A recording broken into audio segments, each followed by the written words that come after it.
Xikwembu xi tumbuluxile vanhu hi xifanisi xa xona, ku xi dzunisa ni ku tiphina hi xona hi laha ku nga heriki.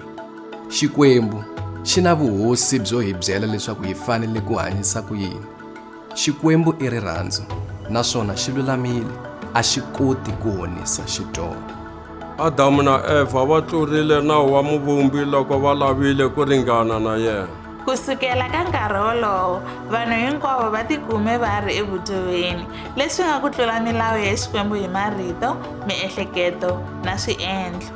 Xikwembu i ku hambanisiwa na Xikwembu hi ku ya etiheleni leti nga heriki.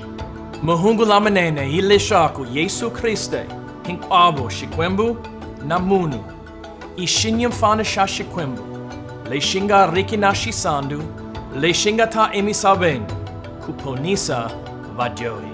Eku cincaneni lokukulu, Yesu u rhwale vukarhi bya Xikwembu ni swidyoho swa hina exihambanweni. Hi nkarhi wo fana, u nyiketile ku lulama ka yena eka hinkwavo lava n'wi tshembaka. Mukreste hi loyi a hundzukaka a landzela Kreste hi ku tsaka. A ku na mintirho leyinene leyi nga hi ponisaka, se hi pfumela erifini ni ku pfukeni ka Yesu ntsena. Lawa i mahungu lamanene, leyi i evangeli.